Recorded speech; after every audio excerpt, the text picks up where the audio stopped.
Bienvenue ici, moi c'est Océane, entrepreneuse, fondatrice d'une marque d'accessoires et quelqu'un qui a décidé de tout dire à voix haute. Si toi aussi t'es en train de construire quelque chose, même dans le flou, alors bienvenue dans les coulisses de femmes en construction.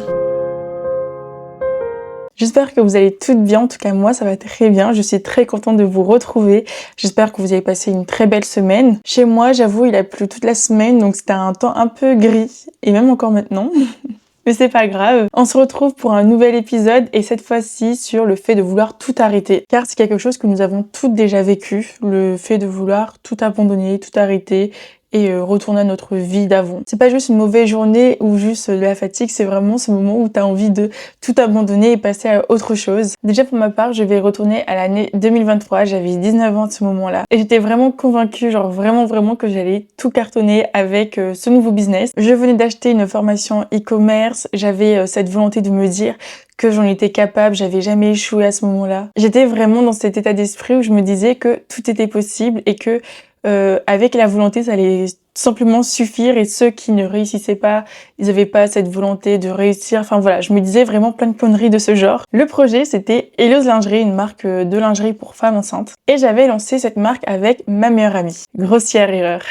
On était deux, on était motivés, on avait les idées plein la tête, on s'imaginait déjà en train d'emballer toutes les commandes, avoir toutes les clientes qui nous remerciaient, enfin vraiment on était vraiment dans un délire. Et c'est vrai qu'il y avait quand même quelque chose de très beau dans cette période-là, quelque chose de magique on va dire, parce qu'on est un peu dans notre bulle. Le projet il n'existait que dans notre tête, donc on n'était pas encore confronté on va dire à la réalité des choses qui nous attendaient. Et je pense que toi tu as déjà vécu ce moment-là, cette période où forcément quand tu lances quelque chose t'es dans l'euphorie. Mais le problème, et je le comprends que maintenant, c'est que j'avais créé quelque chose de fragile, et je dirais pas la marque mais vraiment mon état d'esprit. Alors que l'état d'esprit c'est vraiment le truc le plus important sur lequel on doit travailler quand on veut se lancer dans un projet, et n'importe lequel, que ce soit d'entrepreneuriat ou pas. Déjà j'avais aucun pourquoi. Enfin si j'en avais un, mais c'était vraiment banal, c'était un pourquoi du style je veux être entrepreneuse, je veux être libre financièrement parlant, gagner de l'argent. Ben forcément c'est pas un pourquoi qui tient la route quand tu as des doutes, quand il y a énormément de problèmes qui t'arrivent dessus. Ce pourquoi-là, ben il est fragile. Et les choses se sont passées mal. Et je vais pas te faire un catalogue de tout ce qui s'est passé puisque sinon la vidéo va faire 24 heures. Mais en gros, pour la faire courte, je ne connaissais absolument rien au marché. Enfin j'avais une petite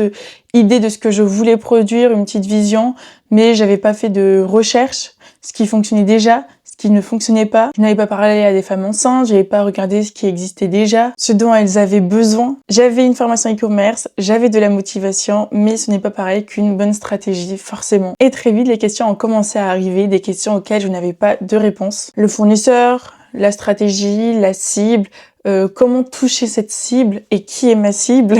Et plus les questions arrivaient, moins j'avais de réponses, et moins j'avais de réponses, et moins je me sentais légitime. Et puis il y a eu cette fameuse dispute avec ma meilleure amie, je vais pas rentrer dans les détails puisque tout le monde en s'en fout, et puis on avait 19 ans donc c'était vraiment pour des idioties. Aujourd'hui on est encore amis donc tout va bien, ça a pas détruit une amitié. Mais voilà, quand on monte un projet avec quelqu'un, forcément on a des attentes, l'autre personne également a aussi des attentes, et quand on est amis, ben ça atteint pas seulement le professionnel, ça atteint aussi la relation qu'on a amicalement parlant. Et là, tu n'es plus une entrepreneuse qui traverse une période difficile, non. T'es une fille, une jeune fille sensible, qui remet tout en question, sa vie, ses projets, ses capacités à réussir, ses capacités à construire quelque chose. Et vraiment, ce que je n'ai pas vu venir, c'était la vitesse à laquelle les incertitudes arrivent de tous les côtés et tout s'effondre d'un coup. Tu te couches un soir avec la conviction que tu vas y arriver, et le lendemain, tu te réveilles avec plein de doutes.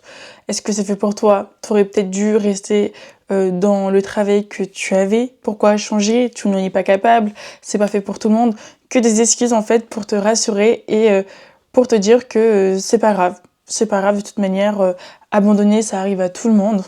Sauf que c'est pas la bonne manière de penser, je pense que tu te doutes. Donc j'ai arrêté, et ce que j'avais ressenti sur le moment, et je pense que j'avais mis du temps à l'admettre, c'était du soulagement. Dans un premier temps, le soulagement de ne plus avoir à faire face à quelque chose qui était très difficile, parce que forcément quand tu es dans quelque chose qui défie tes limites, te met face à des questions auxquelles forcément tu n'as pas la réponse. Arrêter, c'est la seule solution, ça ressemble à du repos, et puis ça ressemble aussi à une décision sage. Sauf que derrière ce soulagement, il y a aussi quelque chose qui vient avec, quelque chose de beaucoup plus lourd que j'allais pas forcément voir tout de suite. J'en ai parlé à personne, mis à part à mon copain forcément. Il avait lui aussi commencé des projets, abandonné des projets, donc c'était la meilleure personne pour me comprendre. On se disait tout simplement que c'était pas le bon moment, que nous avons quand même appris des trucs, donc c'était le plus important et que voilà, on continuait toujours à s'élever et puis on est vite passé à autre chose. Sauf que au fond de moi, je me suis tout simplement dit que l'entrepreneuriat, ce n'était pas fait pour moi. Et à l'époque, en fait, je sais pas que j'étais heureuse de mon travail, mais j'étais pas non plus malheureuse. Voilà, je vivais, je faisais ce qu'on me demandait de faire. Je me posais pas spécialement plus de questions que ça. Donc on va dire que c'était une situation qui m'allait et qui n'allait pas me faire le déclic en fait. Et c'est là vraiment que je veux m'arrêter une seconde parce que je suis persuadée qu'il y a énormément de femmes qui le font puisque moi-même je l'ai fait. Quand quelque chose ne fonctionne pas, la chose la plus intelligente à faire, c'est de se poser les bonnes questions. On cherche à tout prix l'explication la plus rapide, la plus simple et souvent cette explication là c'est ce n'est pas fait pour soi. Parce que si c'est pas fait pour moi, ben forcément c'est réglé. T'as pas à te demander ce qui a merdé, t'as pas à creuser, t'as pas à changer, t'as juste à accepter que c'est pas le bon moment, que c'est pas fait pour toi et puis basta. Tu passes à autre chose. C'est plus simple que de te dire je n'avais pas le bon mindset, je n'avais pas le bon pourquoi, pas les bonnes fondations, que ça implique que t'aurais pu faire les choses différemment et c'est beaucoup plus inconfortable à porter. Mais c'est la vérité et honnêtement je pense que j'aurais pu payer très très cher pour qu'une personne me le dise sur le moment. Et avec du recul, et vraiment du recul parce que à ce moment-là j'en avais pas du tout, j'ai compris que j'avais pas arrêté parce que j'étais nulle, mais j'avais arrêté parce que je n'avais pas de bon pourquoi. Mon pourquoi n'était pas assez fort. Un pourquoi assez fort, c'est quoi ? C'est pas j'ai envie d'être libre, j'ai envie d'avoir ma marque.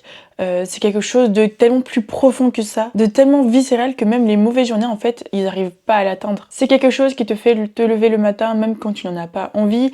C'est quelque chose qui te fait continuer même quand le résultat n'est pas forcément celui auquel tu t'attendais, qui rend l'inconfort et ça, il y en aura forcément traversable. Et à 19 ans, avec Hello's Lingerie, je n'avais pas ce mindset. Et il y a aussi une deuxième chose que j'ai comprise, et celle-là aussi, elle est très importante. J'avais pas arrêté, j'avais mis en pause, parce que l'envie d'entreprendre, elle était là avant Hello's Lingerie, et elle était encore là après. Et vraiment, je la sentais, je le voyais quand je voyais d'autres marques se lancer, de la façon dont je réagissais quand quelqu'un me parlait de son projet, ou d'un autre projet en particulier. Donc je laisse passer le temps, je reprends ma vie là où je l'avais laissée. Un travail, une routine, voilà, une vie assez simple. Et puis arrive 2024-2025, 2 années très compliquées pour moi. Je ne vais pas tout détailler dans cet épisode parce que déjà, c'est pas le but du podcast, mais on va dire que ça a été une période très compliquée pour moi. Je n'étais plus heureuse dans mon travail et c'est vraiment le genre de truc qui s'installe progressivement où tu le vois pas arriver du jour au lendemain. C'est vraiment quelque chose qui, quand tu te lèves, en fait, tu sens que tu n'es plus heureuse. J'avais envie d'être ailleurs, tout simplement. Et ailleurs, pour moi, c'était toujours le même endroit. L'entrepreneuriat, le projet, les marques.